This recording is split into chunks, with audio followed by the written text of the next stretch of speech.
8장. 여섯째 해 여섯째 달 초닷새에 나는 집에 앉았고 유다의 장로들은 내 앞에 앉아 있는데 주 여호와의 권능이 거기에서 내게 내리기로 내가 보니 불같은 형상이 있더라. 그 허리 아래의 모양은 불같고 허리 위에는 광채가 나서 단쇠 같은데 그가 손 같은 것을 펴서 내 머리털 한 모숨을 잡으며 주의 영이 나를 들어 천지 사이로 올리시고 하나님의 환상 가운데에 나를 이끌어 예루살렘으로 가서 안뜰로 들어가는 북향한 문에 이르시니 거기에는 질투의 우상 곧 질투를 일어나게 하는 우상의 자리가 있는 곳이라. 이스라엘 하나님의 영광이 거기에 있는데 내가 들에서 본 모습과 같더라. 그가 내게 이르시되 인자야 이제 너는 눈을 들어 북쪽을 바라보라 하시기로 내가 눈을 들어 북쪽을 바라보니 제단문 어기 북쪽에 그 질투의 우상이 있더라. 그가 또 내게 이르시되 인자야 이스라엘 족속이 행하는 일을 보느냐. 그들이 여기에서 크게 가증한 일을 행하여 나로 내 성소를 멀리 떠나게 하느니라. 너는 다시 다른 큰 가증한 일을 보리라 하시더라. 그가 나를 이끌고 뜰문에 이르시기로 내가 본즉 담에 구멍이 있더라. 그가 내게 이르시되 인자야 너는 이 담을 헐라 하시기로 내가 그 담을 허니 한 문이 있더라. 또 내게 이르시되 들어가서 그들이 거기에서 행하는 가증하고 악한 일을 보라 하시기로 내가 들어가 보니 각양 곤충과 가증한 짐승과 이스라엘 족속의 모든 우상을 그 사방벽에 그렸고 이스라엘 족속의 장로 중 70명이 그 앞에 섰으며 사반의 아들 야사냐도 그 가운데에 섰고 각기 손에 향로를 들었는데 향연이 구름같이 오르더라. 또 내게 이르시되 인자야 이스라엘 족속의 장로들이 각각 그 우상에 방한 어두운 가운데에서 행하는 것을 내가 보았느냐. 그들이 이르기를 여호와께서 우리를 보지 아니하시며 여호와께서 이 땅을 버리셨다 하느니라. 또 내게 이르시되 너는 다시 그들이 행하는 바 다른 큰 가증한 일을 보리라 하시더라. 그가 또 나를 데리고 여호와의 전으로 들어가는 북문에 이르시기로 보니 거기에 여인들이 앉아 단무스를 위하여 애곡하더라. 그가 또 내게 이르시되 인자야 내가 그것을 보았느냐. 너는 또 이보다 더 큰 가증한 일을 보리라 하시더라. 그가 또 나를 데리고 여호와의 성전 안뜰에 들어가시니라. 보라 여호와의 성전문 곧 현관과 제단 사이에서 약 25명이 여호와의 성전을 등지고 낯을 동쪽으로 향하여 동쪽 태양에게 예배하더라. 또 내게 이르시되 인자야 내가 보았느냐. 유다 족속이 여기에서 행한 가증한 일을 적다 하겠느냐. 그들이 그 땅을 폭행으로 채우고 또다시 내 노염을 일으키며 심지어 나뭇가지를 그 코에 두었느니라. 그러므로 나도 분노로 갚아 불쌍히 여기지 아니하며 긍휼을 베풀지도 아니하리니 그들이 큰 소리로 내 귀에 부르짖을지라도 내가 듣지 아니하리라. 9장. 또 그가 큰 소리로 내 귀에 외쳐 이르시되 이 성읍을 관할하는 자들이 각기 죽이는 무기를 손에 들고 나오게 하라 하시더라. 내가 보니 6사람이 북향한 윗문 길로부터 오는데 각 사람의 손에 죽이는 무기를 잡았고 그 중에 한 사람은 가는 베옷을 입고 허리에 서기관에 먹그릇을 찼더라. 그들이 들어와서 놋제단 곁에 서더라.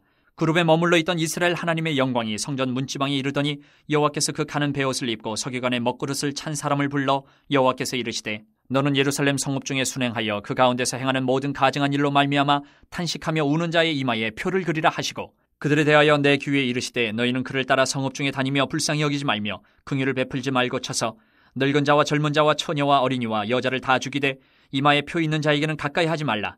내 성소에서 시작할지니라 하시매 그들이 성전 앞에 있는 늙은 자들로부터 시작하더라.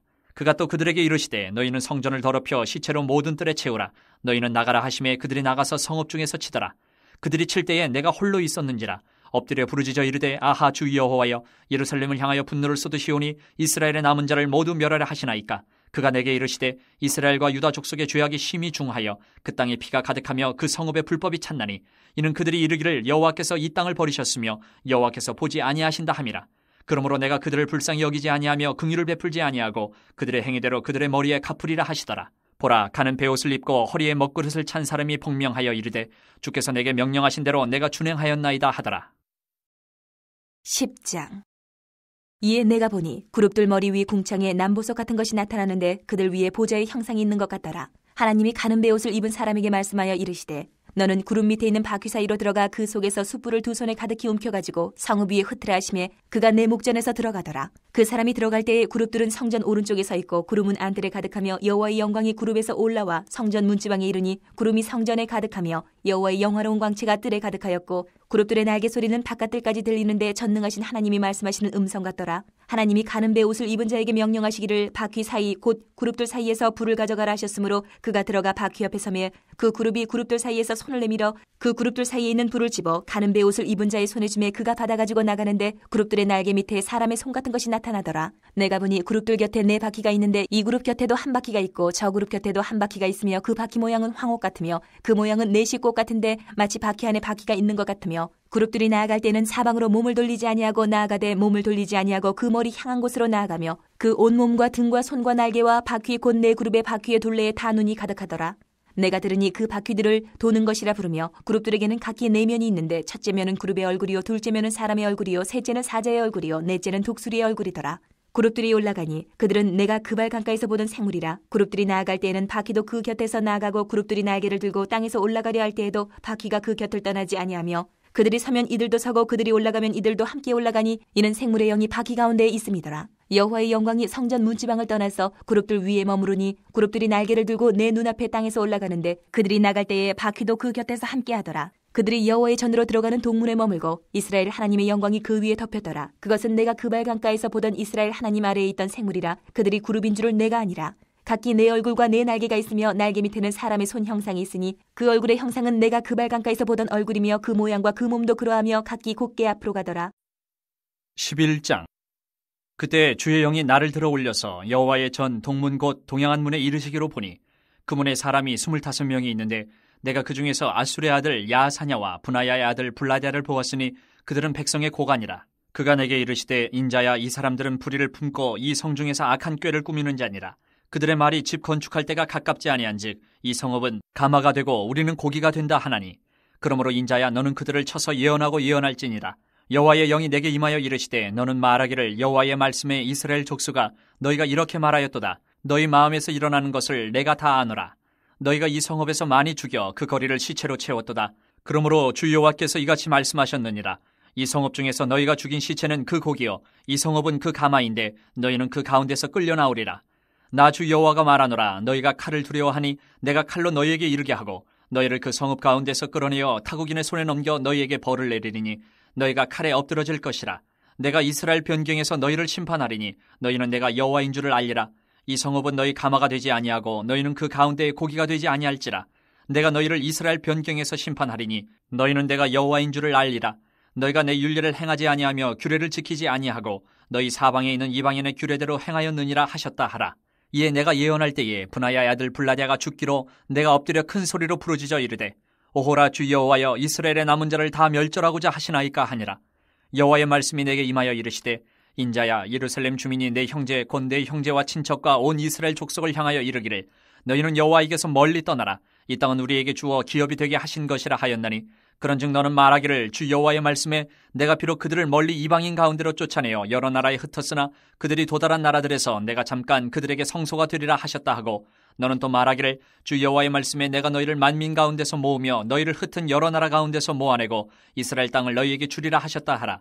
그들이 그리로 가서 그 가운데의 모든 미운 물건과 모든 가증한 것을 제거하여 버릴지라.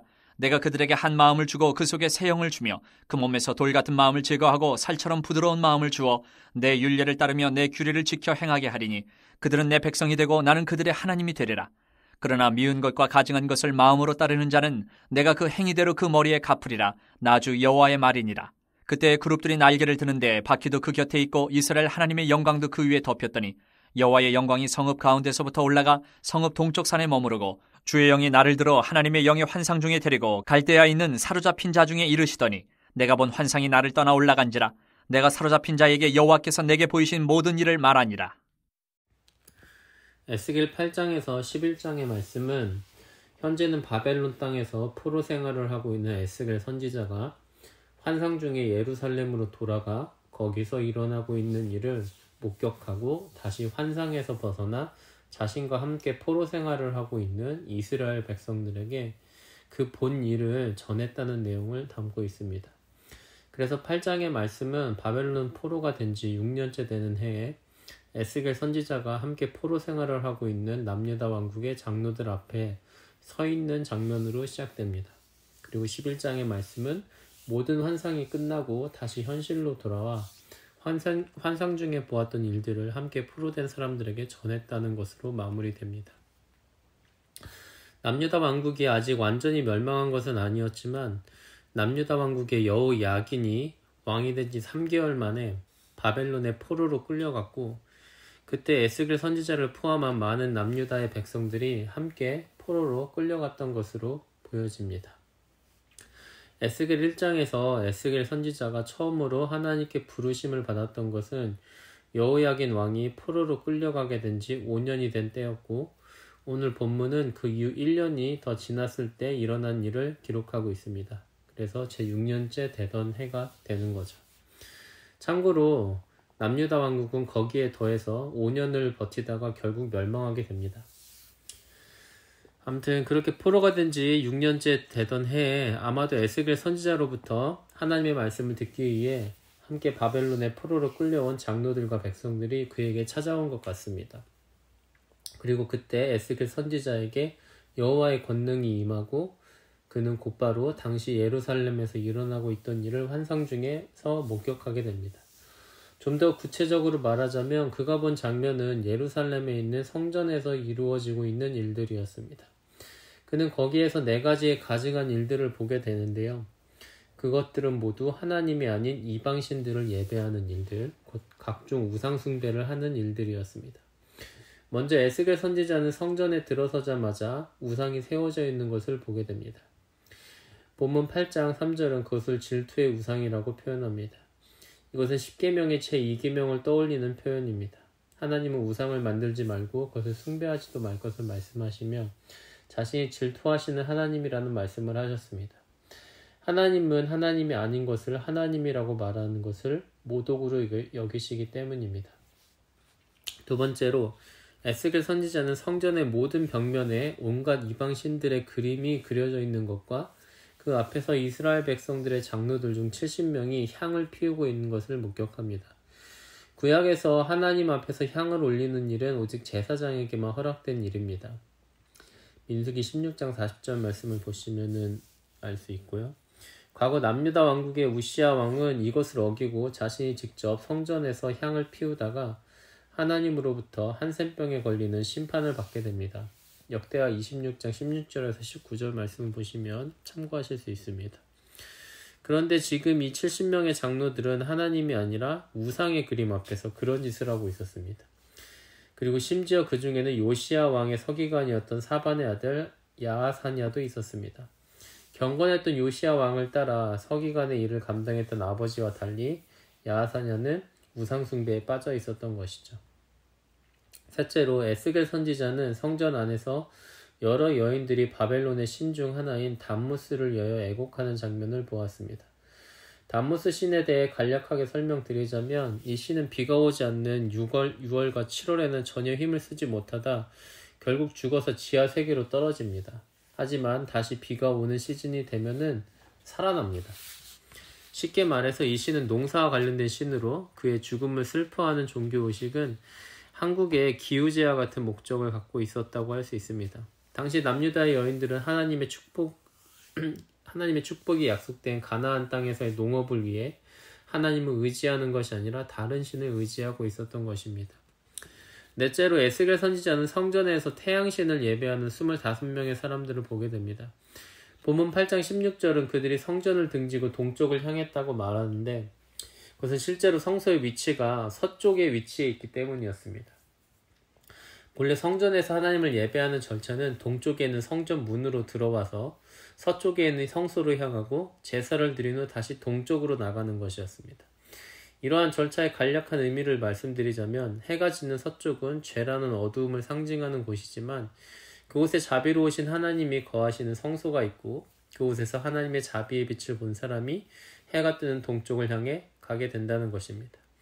하지만 당시 남유다의 백성들이 성전을 등지고 곧바로 동쪽을 향했다는 것은 그들이 하나님의 자비를 구해야 할 어떤 이유도 마음속에 갖지 않았다는 것을 보여줍니다. 참고로 8장 17절에 나뭇가지를 코에 두는 행위는 태양신을 섬기는 의식 중 하나로 보시면 될 것 같습니다. 이러한 4가지의 가증스러운 일들은 당시 남유다가 하나님의 심판을 받아 마땅했다는 것을 보여주는 증거가 되었습니다. 9장에서 11장은 이렇게 우상 숭배로 더러워진 성전을 떠나시는 하나님의 모습을 그리고 있습니다. 먼저 9장에서 에스겔 선지자는 6명의 사람들에게 남유다의 백성들을 심판할 것을 명령하시고 이제 곧 성전을 떠날 채비를 하시는 하나님을 보게 됩니다. 본문 9장 3절에 그룹에 머물러 있던 이스라엘 하나님의 영광이 성전 문지방에 이르더니라는 표현이 나옵니다. 먼저 그룹이란 우리가 흔히 천사라고 하는 존재 중 하나를 가리킵니다.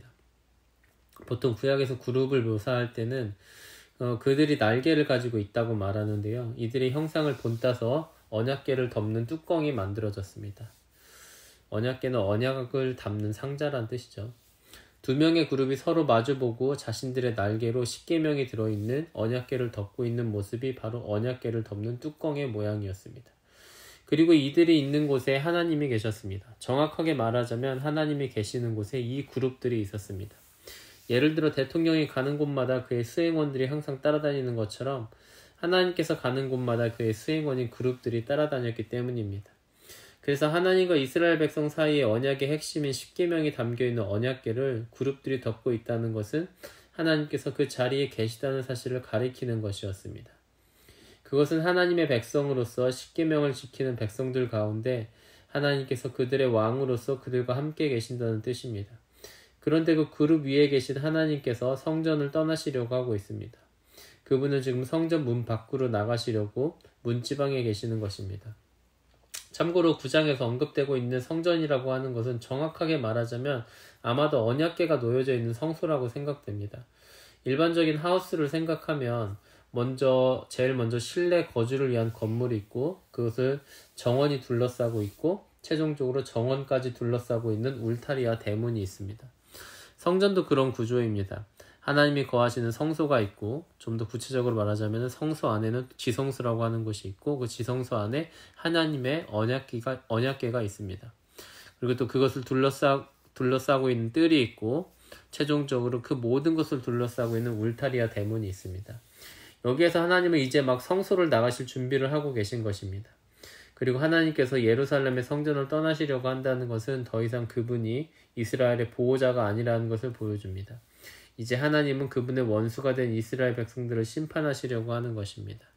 하지만 그 와중에 하나님은 남유다 왕국의 백성들 중 우상 숭배를 멀리했던 사람들도 있다는 것을 알고 계셨고 그들에게 심판을 내리지 않으실 것을 말씀하십니다. 성전에서 일어나는 모든 우상 숭배를 보고 탄식하며 울었던 사람들은 하나님의 특별한 표시를 이마에 받고 심판을 피할 수 있게 됩니다. 9장 4절에서 6절의 내용입니다. 10장 말씀은 이제 성소 밖을 나와 성전 뜰에 계신 하나님의 모습을 보여줍니다. 그리고 여기에서 흥미로운 점은 하나님의 수행원인 그룹들에 대한 아주 자세한 묘사가 나온다는 것이고요. 에스겔 1장에 등장했던 괴물들이 그냥 괴물들이 아니고 바로 이 그룹들, 바로 하나님의 수행원인 천사들이었다는 것이 드러나는 것입니다. 그런데 이 그룹이 한 머리에 가지고 있는 4개의 얼굴에 대한 묘사에 있어서 에스겔 1장이 말하는 바와 오늘 본문 10장 14절이 말하는 바가 좀 다릅니다.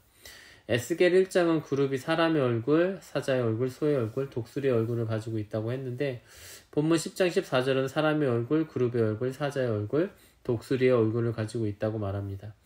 이에 대한 성경학자들의 주된 의견은 사람들이 성경을 필사하는 과정에서 생긴 실수일 것이라는 것입니다. 이 차이점에 대하여 크게 고민하지 마시고요. 성경을 필사하는 사람들의 실수가 만들어낸 잘못된 표현이라고 생각하시면 될 것 같습니다. 아무튼 하나님의 수행원들인 이 그룹들은 남유다를 심판하라는 명령을 받은 6명의 사람들에게 심판의 도구로서 숯불을 전해줍니다. 이것은 하나님의 심판이 구체화되고 있음을 보여줍니다. 그리고 동시에 하나님은 성전의 문지방, 앞서 설명드린 것처럼 아마도 성소의 문을 나와서 성전의 뜰로 나와 성전의 마지막 경기인 울타리의 대문 앞에 계십니다.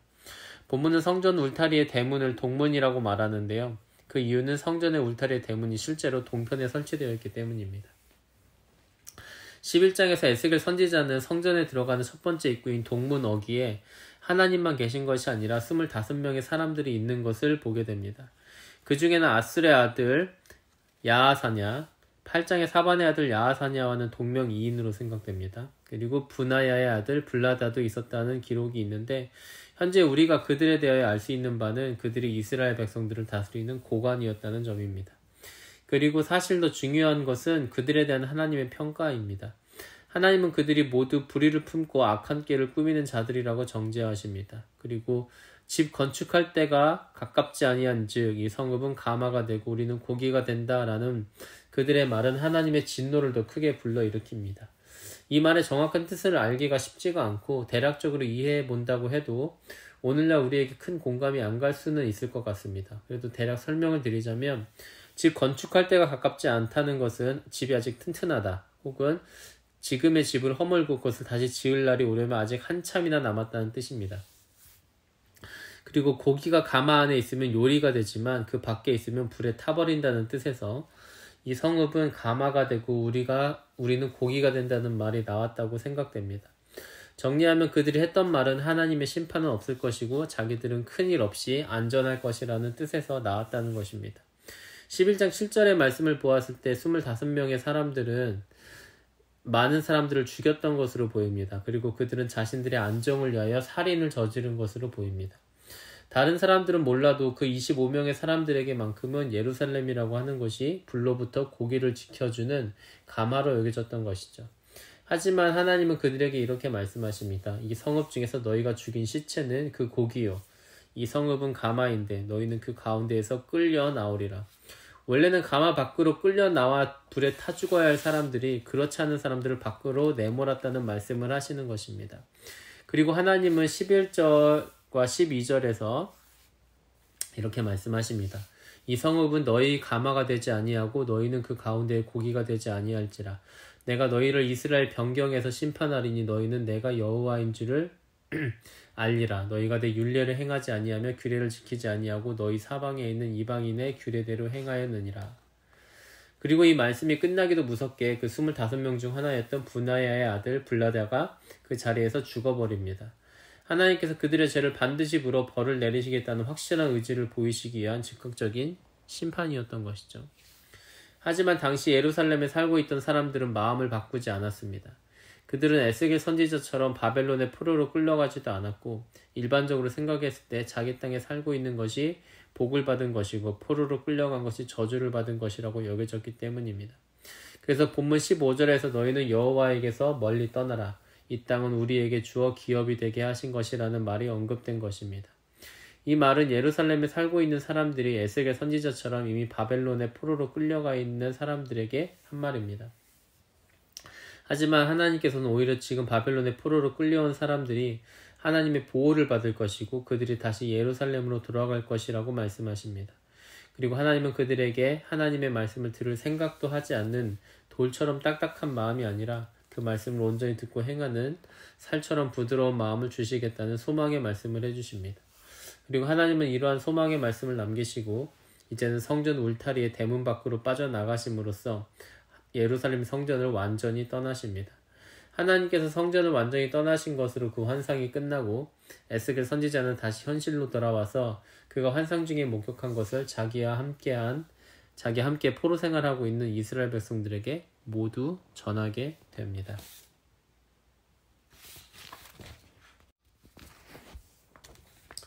에스겔 8장의 말씀은 하나님께서 예루살렘의 성전을 떠나시게 된 결정적인 계기인 우상숭배를 보여줍니다. 당시 보통 우상숭배라고 하면 예루살렘 성전이 아닌 곳에서 자행되었지만 이제는 아예 성전 안에서 그러한 일들이 자행되고 있었습니다. 예전 같았으면 일말의 부끄러움이라도 있어서 성전이 아닌 곳에서 우상숭배를 했겠지만 지금은 하나님의 성전 안에서 대놓고 우상숭배를 할 정도로 어떠한 부끄러움도 없었던 것이죠. 성전의 울타리에 있는 대문을 지나 성전의 안뜰로 들어가고 거기에서 성소로 들어가고 하나님의 언약궤가 있는 지성소로 향하는 과정은 하나님을 점점 더 가까이에서 만나는 과정이라고도 할 수 있을 것입니다. 그리고 하나님과 멀리 떨어져 있는 장소일수록 우상숭배가 많을 것이고 하나님과 가까이 있는 장소일수록 우상숭배는 적을 것이라고 생각하는 것이 상식이겠죠. 하지만 본문 8장에서 에스겔 선지자가 본 것은 성전 안을 아무리 깊숙이 들어가도 볼 수 있는 것은 우상숭배뿐이었다는 것입니다.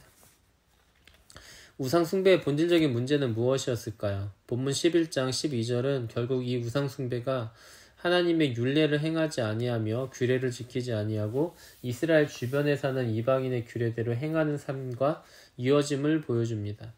그러면 하나님의 율례를 행하지 않고 그 규례를 지키지 않는 것은 정확히 무엇일까요?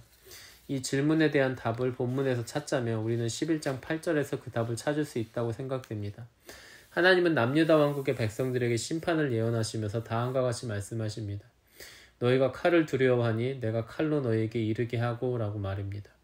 당시 어떤 우상도 칼을 두려워하는 사람을 정죄하지 않았습니다. 오직 하나님만이 칼을 두려워하는 사람을 정죄합니다.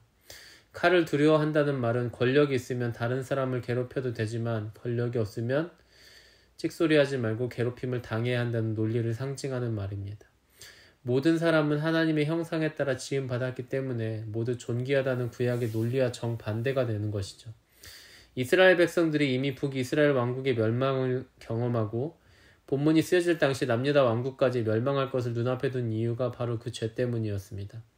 사람보다 칼을 높이고 권력을 높이는 사람들이 모여있는 사회에서 사람이 제대로 된 삶의 가치를 인정받을 수 있을까요? 그런 사람들과 그들이 만든 사회에서 산다는 것은 말 그대로 재앙이라고 생각됩니다. 우리가 재앙 그 자체가 되고 재앙과도 같은 사회를 만드는 일을 하지 않기를 원합니다. 칼을 쥔 사람을 그저 부러워하거나 두려워하는 것이 아니라 모든 사람을 하나님의 형상으로 지음받은 사람으로 보고 그들의 삶을 소중하게 여기는 하나님의 백성이 되기를 원합니다.